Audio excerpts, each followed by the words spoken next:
अगर आपके हस्बैंड आपको टाइम नहीं दे रहे तो उसकी तीन सबसे बड़ी वजूहात हैं। पहले ये तीन वजूहात सुन लीजिए, उसके बाद मैं आपके साथ एक केस स्टडी शेयर करूंगा।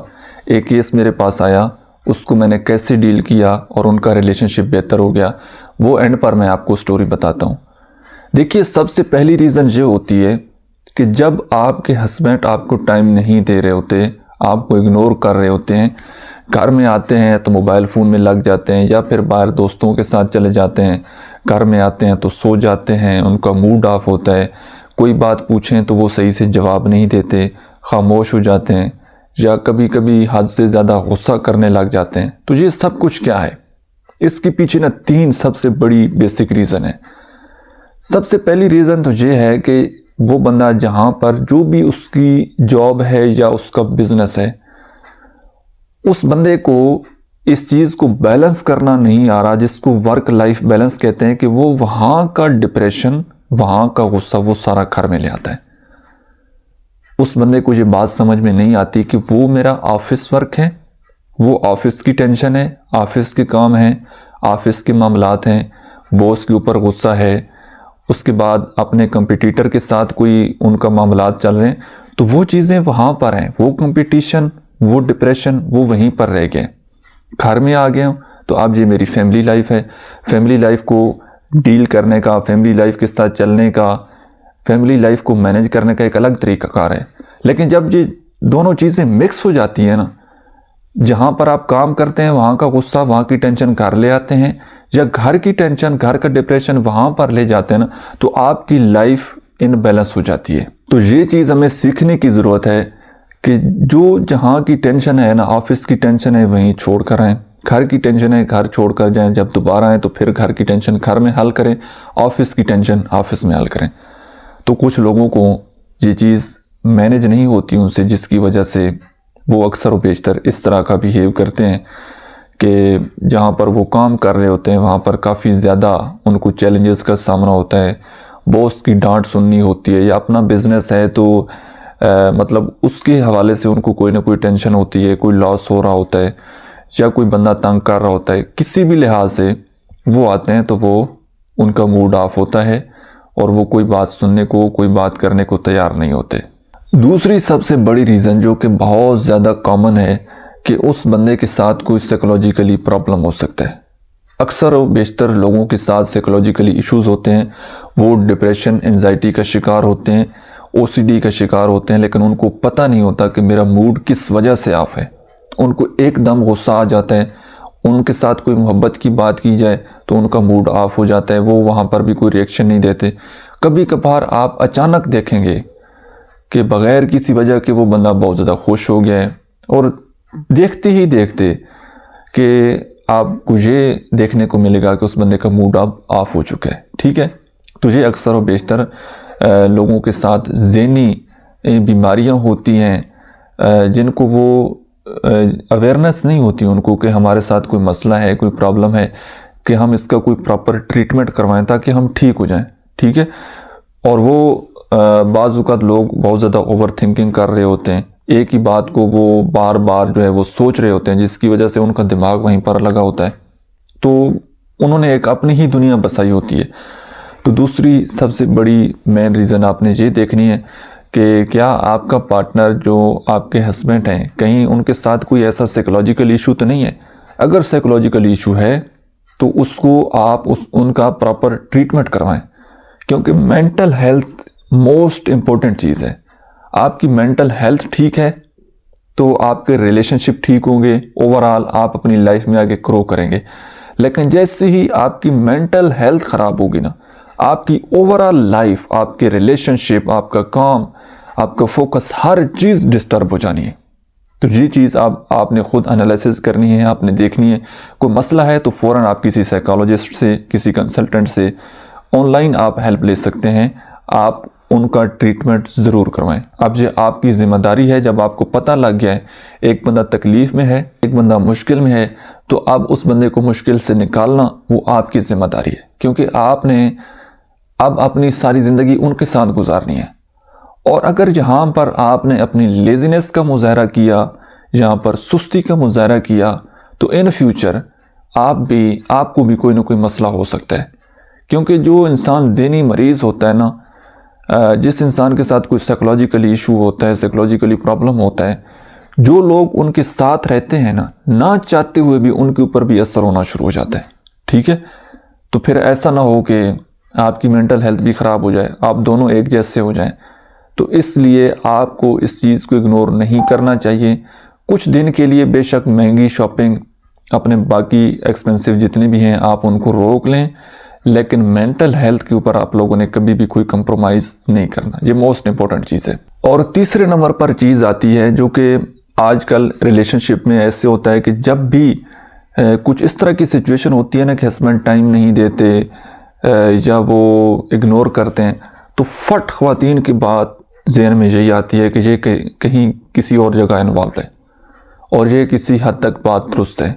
मैरिज के बाद एक वो चीज़ बनी होती है, एक हवा सा बना होता है कि मैंने अपने पार्टनर के साथ ज़िंदगी गुजारनी है, लेकिन जैसे ही कुछ साल वो वहाँ पर गुजार लेते हैं, वो रिश्ता उनको बोर कर देता है। उनको फिर अपना पुरानी महबूबा उनको याद आने लग जाती है, तो वो दोबारा उनके साथ कांटेक्ट कर लेते हैं। ठीक है, क्योंकि आजकल सोशल मीडिया का दौर है, एक दूसरे तक एक्सेस करना, एक दूसरे तक पहुंचना बहुत ज़्यादा आसान है। और कई लोग तो मैरिज के बाद मतलब प्रॉपर छोड़ देते हैं, जिनकी लाइफ बड़ी अच्छी चल रही होती है, उनकी लव मैरिज होती है और वो अपनी ज़िंदगी में खुश होते हैं, तो वो पीछे मुड़कर वापस नहीं देखते। और कई लोग देखते भी हैं, उनकी लाइफ बड़ी अच्छी चल रही होती है, उन्होंने लव मैरिज की होती है, लेकिन फिर भी वो अपने एक्स पार्टनर को नहीं भूल पा रहे होते। ठीक है, तो बहुत सारे केसेस में ऐसा भी होता है कि या तो वो अपने पुराने एक्स के साथ हैं, या फिर उनकी ज़िंदगी में कोई और इंसान आ गया एक्स के अलावा। ठीक है, वो वर्क प्लेस पर हो सकता है, कहीं पर उनकी अट्रैक्शन हो गई है, किसी और के साथ वो इन्वॉल्व हो सकते हैं। आपसे बेहतर चीज़ इंटरटेन करने वाली उनको मिल गई है। ठीक है, उनका कोई दोस्त भी हो सकता है, लेकिन दोस्त बहुत कम होते हैं।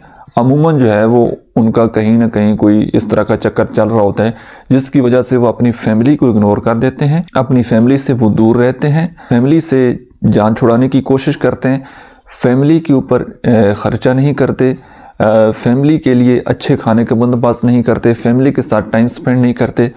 वो अपना काम करते हैं, जॉब करते हैं या बिज़नेस करते हैं, उसके बाद सारा टाइम जो है उनका मोबाइल फ़ोन पर होता है। ठीक है, तो ये बात भी आपने नोट कर लेनी है। अगर ये प्रॉब्लम है तो बजाय कि आप इस चीज़ का हंगामा करें, बजाय कि आप इस चीज़ का ढोल मारना शुरू कर दें, लोगों को बताना शुरू कर दें, पहले एक दफ़ा खुद आपको उनके साथ क्लियर कम्युनिकेशन करनी पड़ेगी, क्लियर उनके साथ बात करनी पड़ेगी कि ये हमारे रिलेशनशिप की डेडलाइन है। ठीक है, इस लिमिट को आप क्रॉस नहीं करेंगे। ये हमारे रिलेशनशिप की बाउंड्रीज है कि हम दोनों के दरमियान कोई तीसरा पर्सन नहीं आएगा, कोई थर्ड पर्सन इन्वॉल्व नहीं होगा। अगर वो पर्सन इन्वॉल्व होगा तो फिर मुझे कोई डिसीजन लेना पड़ेगा। ठीक है, एक क्लियर कट आराम से कम्युनिकेट करें, बजाय कि आप गुस्सा करें।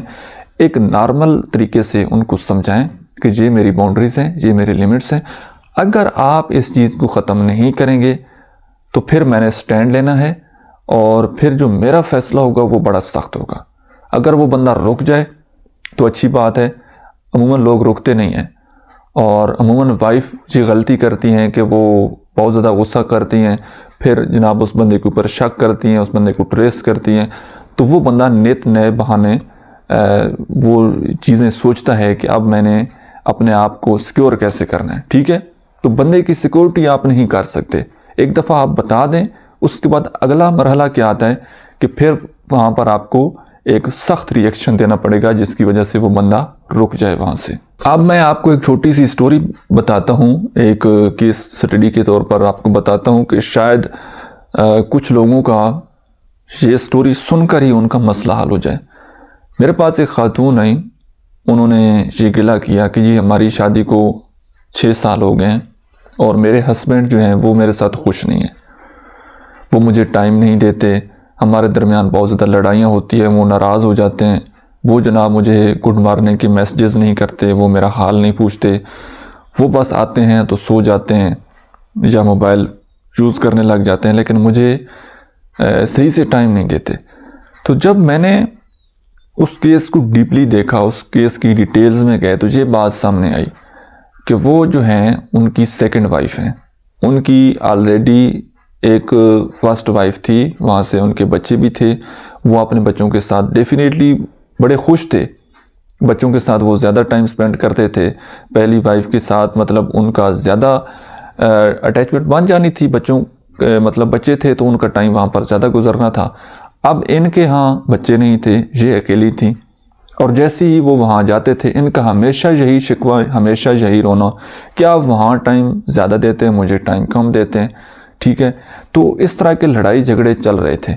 अब वो बंदा, उसकी भी ये टेंशन डबल थी कि उन्होंने अपनी फर्स्ट वाइफ को, बच्चों को भी संभालना है, फिर सेकंड वाइफ, फिर अपनी जॉब। तो वो बंदा भी इसी तरह ना अपनी परेशानी का शिकार हो गया।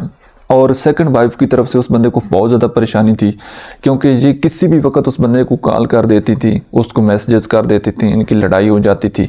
अगर वो कॉल अटेंड करता तब भी मसला, कॉल अटेंड ना करता तब भी मसला। ठीक है, और मेन इशू यही था कि आप जी हमें टाइम नहीं देते। और घर में जैसे आते थे तो वो फिर जो है वो पुरानी बातें, लड़ाई झगड़े उनके शुरू हो जाते थे कि मैंने आपको सुबह 6 बजे मैसेज किया है तो आपने मुझे 11 बजे रिप्लाई क्यों दिया है, आपने मुझे गुड मॉर्निंग क्यों नहीं बोली, आपने मुझे गुड नाइट क्यों नहीं बोला। ठीक है, ये वाले इशू थे। तो वहाँ पर मैंने उनको ये गाइड किया कि आप सिर्फ चंद दिन की प्रैक्टिस है, बाकी भी कुछ चीज़ें थीं, लेकिन मैंने कहा कि आप कम अज़ कम ना 6 से 7 दिन ये कर लें कि आपने उनके साथ किसी भी किस्म की कोई कंप्लेन नहीं करनी, लड़ना नहीं है। घर में आ जाएं, उनके साथ बैठें, अच्छा टाइम स्पेंड करें और उनके साथ खुश रहें, उनकी पसंद का खाना बनाएं। ठीक है, अगर वो बाहर से थक कर आते हैं तो बेशक आप उनका सर दबा सकते हैं, उनके साथ बैठ सकते हैं, उनका हाथ पकड़कर उनके साथ आप बैठें, और जितना टाइम आप दोनों के पास है ना, आप उस टाइम को एंटरटेन करें, आप उस टाइम को एंजॉय करें, अच्छी मेमोरीज बनाएं, उस मोमेंट को आप लोग एंजॉय करें। आप लोग बिलीव करें, तीसरे दिन उनका मैसेज आया कि सर अब वो मुझे टाइम भी देने लग गए और वो मुझे अब प्रॉपर मैसेज भी करते हैं। वजह क्या थी कि एक तो वो बंदा ऑलरेडी उसके इशू थे, ठीक है, अपने जॉब के इशू थे, फिर बच्चों के मामलात, और उस बंदे को भी मैनेज करना नहीं आ रहा था, और जो टाइम वो अपनी तरफ से बचा कर लाता था तो वो सारा टाइम उनका लड़ाई झगड़े में गुजर जाता था। अब जो टाइम गुजर गया है, एक दिन पिछला गुजर गया है, एक वीक पहले का गुजर गया है, वहाँ की बातें लेकर लड़ना झगड़ना, तो डेफिनेटली उस बंदे का मूड ख़राब ही होना है ना। बजाय इसके कि आप लड़ना शुरू करें, आप उनको अच्छी कंपनी दें। जो टाइम आपको मिल रहा है वो टाइम अगर आप उनके साथ अच्छे से स्पेंड करेंगे, उनको मज़ा आएगा, वो टाइम उनको खुशी देगा, आपको दोबारा ये कहने की ज़रूरत ही नहीं पड़ेगी कि आप मुझे टाइम क्यों नहीं देते। जब आप उनको अच्छा फील करवाएंगे ना, वो आपके साथ रहेंगे, और फिर वो बंदा टाइम से घर आ जाता था। ठीक है, तो बाज़ औक़ात वाइफ जो है वो बहुत सारी गलतियां कर रही होती हैं, जिनकी वजह से मतलब वो या तो बहुत ज़्यादा कंट्रोलिंग हो जाती हैं, बहुत ज़्यादा टॉक्सिक हो जाती हैं, बहुत ज़्यादा एंगर आ जाते हैं उनमें, जिनकी वजह से ये मसाइल का सामना करना पड़ता है कि हस्बैंड जो है वो उनसे जान छुड़ाने की कोशिश करते हैं। तो इन चीज़ों से आप लोगों ने हमेशा अवॉइड करना है। उम्मीद है कि आज की वीडियो से आपने कुछ ना कुछ ज़रूर सीखा होगा, और कमेंट सेक्शन में आप लोगों ने अपना फीडबैक ज़रूर देना है। और लास्ट पर अगर आप अपने रिलेशनशिप के हवाले से किसी प्रॉब्लम में स्टक हैं और पर्सनली मेरे साथ 1-to-1 बात करना चाहते हैं, तो इसी अकाउंट के बायो में मेरा व्हाट्सएप नंबर दिया गया है, आप पेड प्राइवेट सेशन बुक करके मेरे साथ पर्सनली बात कर सकते हैं। Thank you so much.